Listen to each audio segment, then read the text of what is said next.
بيبدأ الفيلم ببنت اسمها هالي وبتكون في تمارين السباحة في مدرستها، ولما بتخلص بتروح غرفة الملابس وهناك بتلاقي أختها بيس بتتصل بيها، فبيطمنوا على بعض وبعدها بتسألها بيس عن والدها وبتقول لها إن في إعصار شديد هيضرب المنطقة اللي هو فيها، وإنها حاولت تتصل بيه كذا مرة لكن ما بيردش عليها.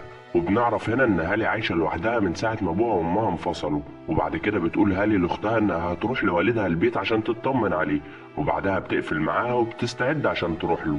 ولما بتوصل للمدينة بتلاقي الجو مليان مطر وعواصف، وبتتصل بوالدها لكن ما بيردش عليها، فبتكمل طريقها وبعد شوية بتلاقي فرد أمن بيحاول يوقفها وبيقول لها لازم ترجع بسرعة عشان بيخلوا المدينة كلها بسبب الإعصار.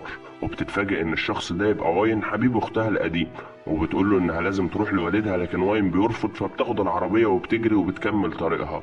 وبعد كده بتسمع في الراديو ان الاعصار اللي جاي شديد جدا ولازم اي حد موجود في المدينة يمشي فورا عشان ما يعرضش حياته للخطر. وبعدها بتروح لبيت والدها وبتلاقي الكلب بتاعه موجود هناك، ولما بتدور عليه بتكتشف انه مش موجود في البيت، فبتتصل باختها وبتقول لها ان والدها مش موجود، وكده هتضطر تروح تشوفه في البيت القديم. وبتحكي لها هالي انها قابلت حبيبها واين في الطريق وبتقول لها انه شكله كده لسه بيحبها، فبتقول لها اختها ان الموضوع ده انتهى وبتقفل معاها.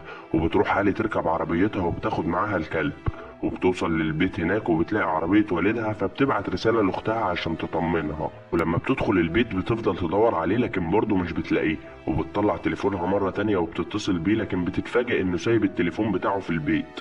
وفي الوقت ده بتسمع صوت الكلب بتاع والدها فبتروح تشوف فيه ايه، ولما بتلاقيه باصص ناحية البدروم بتعرف ان والدها تحت، وبتنزل تحت وبتستخدم كشاف عشان تعرف تدور عليه لحد ما بتلاقيه فاقد الوعي وواقع على الارض، فبتحاول تساعده عشان تخرجه من المكان ده وتوديه المستشفى. ولكن فجأة بيظهر تمساح ضخم بيقتحم المكان وبيهجم عليهم، لكن مش بيقدر يوصل لهم، فبتعرف ان المكان ده امان.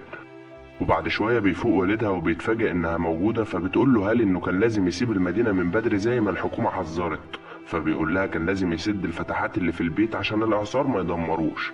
وبتلاقي هالي تليفونها بيرن وبيكون بعيد عنها، فبتقرر تروح تجيبه، واول ما بتمسكه بتلاقي تمساح تاني ظهر وراها، فبتجري هالي بسرعة عشان تهرب منه لكن التمساح بيعضها من رجليها وبيسحبها بعيد عن ابوها.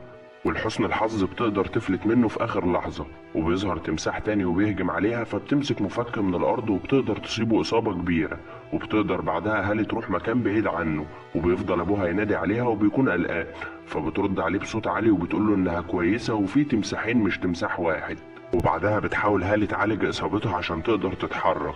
في الوقت ده بيكون منسوب المياه زاد جدا في المدينة والعاصفة بتزيد اكتر، وبعد شوية بتتكلم هالي مع والدها وبتسأله عن مكان التمساح، فبيقول لها انه راح ناحية السلم، وبتقدر توصل للشباك وبتلاقي اشخاص بره وبتفضل تنادي عليهم، وبيكونوا الاشخاص دول مستغلين الوضع وبيسرقوا حاجات من المحلات. ولحسن الحظ بيشوفها واحد فيهم وبيروح عشان يساعدها، لكن فجأة بتهجم التماسيح على صديقته، فبيروح الشخص ده عشان يحذر صديقه التاني لكن بيهجم عليه تمساح وبيقتله على طول. وبتشوفهم هالي وهم بيموتوا هما التلاتة. وبعد كده بينده والدها عليها وبيقول لها على طريق للخروج من المكان ده، ولما بتروح هالي للمكان بتلاقيه مسدود. وفجأة بيسمعوا صوت بره البيت وبيكون واين جاي هو وصديقه عشان يساعدوهم، وبيفضلوا يدوروا لحد ما بيسمع صوتهم جاي من البدروم. وفجأة بيظهر تمساح وبيسحبه للمية، وبيكون صديقه بيتقطع بره، وبيحاول واين يهرب من التمساح لكن للأسف منسوب المية بيكون زاد جدا والتماسيح أصلا بتكتسب قوتها من المية. وبعد ما التمساح بيقتله بيجري ورا هالي لكن هالي بتقدر تهرب منه وبتروح لوالدها، وبتفضل هالي تعيط لأن هي كانت سبب في موت واين.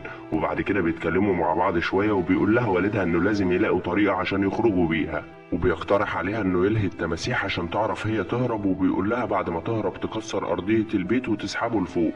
وبتوافق هالي وبيبدأوا خطتهم، وبيقدر والدها يقتل واحد من التماسيح. ولما بتوصل هالي لأنابيب الصرف بتشوف جثة واين وبتاخد المسدس اللي معاه، وفجأة بيظهر تمساح وبيعضها من ايديها لكن هي بتفضل تضربه بالنار لحد ما بتقتله، وبتعرف والدها انها بخير وقتل التمساح. ولما بتخرج من انابيب الصرف بتتفاجئ بتماسيح كبيرة جدا، وبتفضل تعوم لحد ما واحد بياخد باله وبيتحرك عليها، لكن هالي بتعوم بكل سرعتها لحد ما بتخرج من المية. وبعدها بتجري على البيت عشان تلحق ابوها اللي بيعاني تحت الميه، ولما بتدخل البيت بتلاقي الكلب بيشاور لها على مكانه، فبتفضل تكسر في الارضيه لحد ما بتوصل له، وبتفضل تعمل له انعاش لحد ما بيفوق. وبيخرجوا بعدها من البيت عشان يركبوا العربيه ويهربوا، لكن بيتفاجئوا ان منسوب الميه زاد بشكل كبير جدا ومش هيقدروا يمشوا بالعربيه. وبيشاور لها والدها على قارب وبيقول لها ان ده فرصتنا الاخيره، وبيتجهوا الاتنين للقارب وبيكون في تماسيح كتيره في الميه، وبيسمعوا صوت انذار عالي فبيفهموا ان السد قرب ينهار والميه هتزيد عن كده. فبتعوم هالي بكل سرعتها عشان تلحق تجيب القارب، والتماسيح بتكون بتجري وراها وبتقدر توصل قبل ما يتمكنوا منها، وبتروح تاخد والدها. وفي اللحظه دي بينهار السد وبيجي فيضان كبير وما بيقدروش يسيطروا على القارب. وبتفضل هالي واقفة على حاجة عالية وبتاخد بالها من صوت جاي من جهاز لاسلكي في المية، وبتقدر هالي توصل له وبتتكلم مع الشرطة وبتقول لهم على عنوانها. في الوقت ده بيكون والدها بيدور على مكان بعيد عن التماسيح، وبعد كده بتروح هالي لوالدها عشان تساعده، وبتقول له لازم نطلع على سطح البيت عشان لما يجي الدعم يشوفهم. وفعلا بتظهر طيارة هليكوبتر فبتولع هالي شعلة ضوئية وبتفضل تنادي عليهم، لكن فجأة بيهجم عليها تمساح، فبتقول لوالدها يطلع للسطح وهي هتحصله. وبيسمع والدها كلامها وبيتجه للسطح، لكن للأسف بيسحبها التمساح في المية فبتقدر تمسك الشعلة وبتحرقه بيها. وبعدها بتعوم عشان توصل لوالدها على السطح وبيظهر لها تمساح تاني، لكن بيلحقها والدها بسرعة في آخر لحظة وبيفضلوا هما الاتنين على السطح. وفجأة بتظهر طيارة إنقاذ مرة تانية وبتيجي عشان تساعدهم، وبيخلص الفيلم على كده.